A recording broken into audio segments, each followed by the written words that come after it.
You rarely meet a person anymore who hasn't been touched in some way by cancer, and that has inspired many people to do whatever they can to try to create a world without this disease.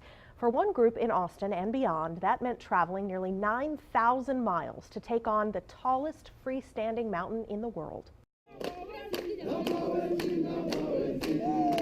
Welcome to Tanzania,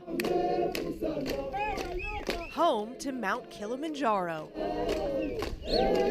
And we feel good, ready to take this mountain on in honor of the 30 million plus people fighting cancer. Meet Mike Thompson and Stephanie Smaluka. We start our summit attempt at 11 o'clock tonight, and we're going to be climbing that. But before they got here, Really, in this climb, what we're doing is trying to raise hope and awareness and funds. we met them back at home, here. Livestrong played an instrumental role in really helping me kind of find life again and telling me that it was okay to hurt and embrace the pain, but then also live a life, to live strong.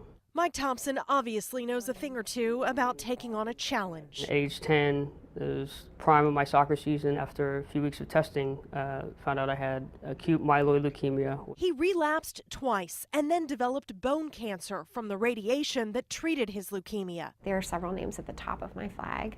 Those are my grandparents, my dad's best friend, and my friend from college named Kate Voth, who passed away from cancer over a year ago. Mike and Steph are climbing Kili, as they call it, as part of Livestrong's Survivor Summit, where cancer survivors, their friends and family raise money and take on the mountain. Tell me what you're going to be thinking when you're climbing.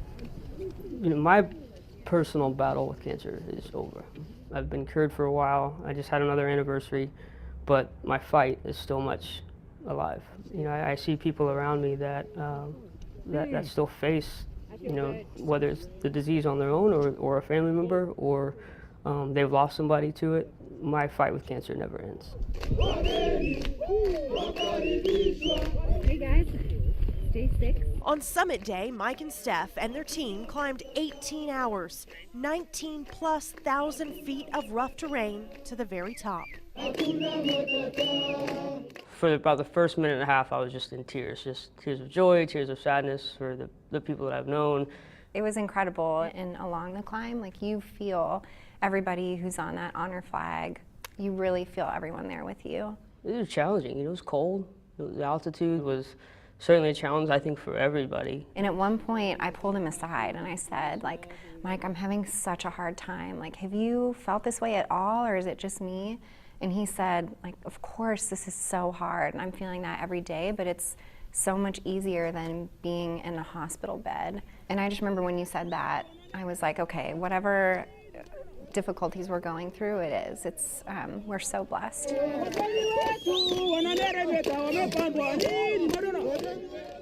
This was actually the third year of the Survivor Summit. This year's group raised $186,500 for programs and services that serve cancer patients and their families through the Livestrong Foundation. If you're interested in participating next year, there is a link with more information with this story on KXAN.com. And we have posted more of Mike and Stephanie's personal videos from the climb with the story at KXAN.com as well. Beautifully done, and what an amazing, life-changing experience for those folks. They both said that. In fact, when you talk to them about it, it makes you want to go do it. No question. Beautiful up there. Yeah.